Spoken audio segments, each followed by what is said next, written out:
I'm grogged up, fucked up, and dead from the neck up. What better time than to commentate over Guild War footage than now? So hey, here we go. We're looking at our first match here with a wonderful Lua team. It's not a Lua Senya Choux, but it is a Lua Choux and Mercedes. So naturally, do the same fucking thing. Shadow Knight, Pyllis, Christy, and Roana. All these units together synergize extremely well in taking on Lua. And one thing that I immediately didn't notice, because I always assume that a Lua is going to have Guiding Light, this Lua is not actually rocking Guiding Light.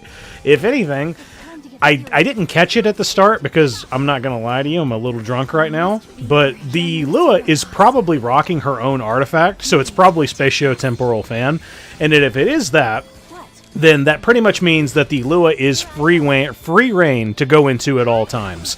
So now that I've gotten a chance to just like actually look at the battlefield, unlike the absolute stupid fucking monkey retard that I am, and just go into Choux immediately because that's what my monkey brain always goes to, okay, so let's just go for Lua. Because if we go into Lua, then we don't ever have to worry about any of the S2 shenanigans, we don't have to worry about any of the S3 shenanigans, even though we're rocking a fairly respectable amount of ER and we're not really going to be absolutely fucked by the Lua. Just the mere fact to get her out of the game always feels good. Even if you are leaving a Choux just free reign to go into you, it's not the end of the world. Like, I've said this before numerous times, that if you leave a Choux alone, you really, really run, like, a very high risk of getting yourself killed. And yeah, that's true. But if you go into this with an Aureus user that's on your team, which is what Christy is, and then also the mere fact that, like, any and all counterattacks that are going to be happening, they're going to be going into Pyllis. So the reason why, if Senya was on this team, it would be a little bit harder on you, is because Senya deals additional damage with each of the hits that she does. And she's more than likely going to go into Pyllis. That's actually who you want her to go into. And the additional damage kind of bypasses that defense check. So that's what kind of makes her a little bit more dangerous. But because Mercedes is there, and I really don't think we've really had any opportunities of Magic for Friends happening, we've been getting fairly lucky in that regard, but that's what I want. I want Magic for Friends to proc, because if it does, it'll pretty much heal me almost to completely full health. Or it will heal me so spectacularly that just I have almost nothing to worry about. Because straight up, I'm going to have death buff throughout the entire fight, throughout this whole thing. And the reason why I went in with my usual team of Christy and Roana with my Shadow Knight Pyllis is because Christy provides like half of her ER, which is on the kit, that goes into the back row. In this particular case, I have like a little over 200 ER, so then that's going to be an extra 100, then that goes on to Shadow Knight Pyllis, and the Lua is always going to go into Shadow Knight Pyllis because the other two units on your team are green. So that's the main reason why Shadow Knight Pyllis is there, and Christy and Roana. Roana's only there for any and all counters that Choux may do, and if there was any Magic for Friends. I'm not paying super attention to this. Once again, full transparency, I'm kind of fucked up right now. But I don't recall seeing Magic for Friends all that frequently from this Mercedes. It really doesn't happen all that much. So Roana was maybe perhaps a little bit of a dead pick. Maybe Destina would be a little bit better. But honestly, I really do love bringing Roana into these, because whenever you have her on Celestine, the amount of healing that I really get out of her is pretty astronomical, and it helps for a lot of these situations. Alright, cool, we're done. Next. Now, so this is where the person put their Senya. So this is a Conqueror Lilias, a Senya, and Apocalypse Ravi. So naturally, we're pretty much like counterpicking this based on the unit. So first and foremost, we have Mediator Kawerik here with us, who he is either going to be targeted by the Conqueror Lilias, or it's going to be Lone Crescent Bellona. Either way, doesn't actually matter, because what we want to prevent is we want to make sure that Lone Crescent Bellona is never blind at any moment. Because anytime you're blind on Lone Crescent Bellona, that's your lose condition. Because when you're blind and you're provoked or anything like that, and you go into Senya, you run a very, very massive risk of getting yourself killed. It's happened numerous times. I know to never really let that ever happen ever again. So either way, depending on the first turn, whoever gets provoked, whatever, doesn't matter. So we get our our S3 off on Mediator Kawerik, now we have the immunity up. So now that we have all that up, it doesn't really matter how we proceed. I ultimately decide, hey, let's just go in for some baby hits onto Senya here. And then now that we've built up our attack a little bit, because that's the way in which Waxing Crescent works, is she builds up more and more attack every time she does an attack. So it's kind of like the new ML Landy, and we'll get into that later whenever we get to it. But now that it's our turn and we have souls, we can soul burn the S3. This puts a massive reduction to the cooldown that's on your S3 in general, and you'll be able to use it very, very soon. And if you happen to kill with it, you also get Vigor on every single unit. Very, very valuable. And we also have Magic Scholar Doris here. She's just here for your base light healer. Probably one of the best light healers in the game when it comes to baiting any dark units. That's why she's pretty primo of a use for any and all Apocalypse Ravis, because Apocalypse Ravi's only going to go into her. The only reason why I even have a little bit of injury on my Bellona is because a Conqueror Lilias dragged her into her. But either way, here I go for a hit, and then I immediately notice, oh fuck, that's not Proof of Valor. That's actually like Sipacrum. So because she has that, I'm not afraid at all of the damage that I'm about to deal, because Proof of Valor does significantly more damage reduction. Because check this shit out. Yeah, sure, we have some extra bonuses to our attack due to Waxing Crescent, and we have attack buff. But yeah, we were able to pretty much one-tap that Ravi. Beautiful. Next. So, this looks like it's pretty standard, right? Conqueror, Lilias, Apocalypse Ravi, and Mercedes. I'm going to go into this shit with Zahhak, Sinful, Angelica, and Sylvan Sage Vivian, and... holy fucking shit. Oh, okay. So, this means that Conqueror Lilias has a metric shitload of effectiveness. So, I panic right here for a quick second, and I just think for a sec. Okay, so the next in line is going to be Sylvan Sage Vivian. So my plans aren't 100% finished. I might lose Sinful Angelica, but I could still make my plan work. So we're going to give ourselves attack buff with Zahhak, put the attack buff also on Sylvan Sage Vivian, and then we'll just go in. Thankfully, we kill with Zahhak, so now we have to kill her one more time. And we managed to do it. So with that said, we take one big hit here. It wasn't enough to kill us. Now we can use our S3. So... all in all, you could really say this is actually a pretty effective team. It works for what it is. It's just the mere fact I was not expecting in the slightest bit that this Conqueror Lilias was rocking well over 150 effectiveness, because that's what you have to be running. And then I just see it right there, Circus Fantasia. So yeah, this was an effectiveness monster. I had never experienced that. And then on to our next match here. So here, I actually make some bad calls. This is also speed RNG shenanigans. Usually my Destina is the first one who's going to get hit. So right here, I'm immediately thrown for a loop. Zio was supposed to hit Destina. And I was like, oh, well, fuck. So I guess what I'm going to do is, I'm going to see if I can sack Krau right here. And ultimately, this is actually the wrong decision, but things do work out. Because what I was thinking, because I didn't even factor into my head that look at where Krau is on the CR bar, he's going to get murdered by the ae-KARINA. But then watch this, the Rimuru didn't kill him. So right here, then this attack will kill him. So then Holy Sack procs. Now, naturally, okay, cool. So this all works in my favor. So my own natural, fucking up calculations actually ultimately gets me a win here. So I'm able to horse the ae-KARINA. I was able to kill her. Does pretty much just the right amount of damage to get it done. And now all we have left is Zio and Rimuru. And if you're expecting any ML Landy shenanigans to really pop through, they fucking don't. At the most of what happens here is, yeah, Zio goes into ML Landy a little bit, and he doesn't deal enough damage to be a real significant threat, because ML Landy has death buff on her, and she also has innate crit resist that's just on the unit as well.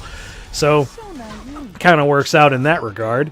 But either way, she doesn't really pop off. At this point, I was kind of wondering, yo, I did put this unit on counter, right? And I did also put her on Elric, right? And because I'm not seeing it at all.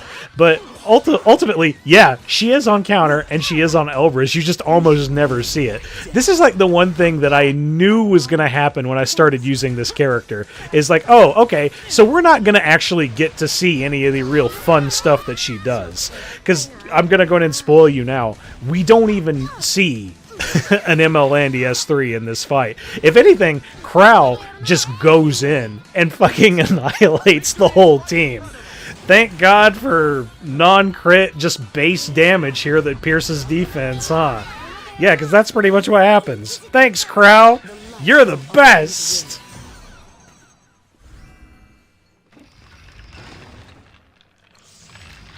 Now, on to the final match here. We have ae-KARINA, Edward, and Destina. So, ultimately, it was right around here that I start to realize, oh, fuck. I just now realized that I have not used a single repeated unit for any of them. So here, I just set my my favorited units, which are all the units that I used during Guild War. I set them to hide, and then I was like, okay, well, let's see if we can just keep the trend going. So, what I do is I brought Shara here strictly just to tank the ae-KARINA, and then I brought Yulha strictly to take the Ed, and I brought Lethe, or Lethe, however you decide to pronounce her name. Like, I don't know if it's actually been confirmed how her name's pronounced or not. They should really probably do that for whenever you summon a unit. They say their name. Hello, my name is Lethe. Hello, my name is Lethe. I don't know, something like that. I remember when units used to do that shit. They just kind of don't do it anymore. But either way, we have Lethe here just going into every unit, going to be killing everybody all around. That's the first snack, and she was a glorious snack at that. So ae-KARINA is already gone, and now all we have left to deal with is Ed, and we have Destina. Now, unfortunately, we can't really use Lethe's S3. We kind of can't. We technically can. It's not really a factor of if we do or do not use it. It's the fact that if you use it, then you're going to proc the Ed to go in with equivalent exchange. Not the biggest deal, but we don't really want to do that. So what we're trying to do is just seeing if we can deal any and all damage, like big damage as humanly possible, because the Destina is also on Idle Cheer, which also means that the Edward is going to be cycling like a motherfucker and should be doing more and more and more damage, which he does. So, like, look at our Yulha now. Now she's already activated her S2. So she's primed and ready to actually help me kill this Destina. Because case in point, even if we missed right here, we would deal a significant amount of damage, and then it would also be Yulha's turn next to then kill her with the S3. But because we killed her with the Kraken S3 in the first place, or the Kraken Call of the Abyss in the first place, we don't have to deal with that. So let's just go ahead and throw out the S3 anyway. It doesn't matter. We'll just do that extra damage to Ed. And now it's just a matter of stacking up the rest of those omens on Lethe to go into the Ed. It's very, very, very simple. Because, like, yeah, straight up, what does Lethe do the entire fight? Just goes into the enemies with Omen. There's nothing that they can do about it. The worst thing that they even had really going for them is the fact that they had a Destina on their team, which was a form of revive and as well as a form of healing. But it's not enough to really deal with the sheer amount of burst damage that Lethe is going to do, as well as the fact that it also extincts. And then we have Mercedes, Choux, and a Rimuru here, and because I was going on my track record of like, well, I'm not going to use any similar units, I'm just going to decide to cleave this team. And if I lose, I lose. Whatever.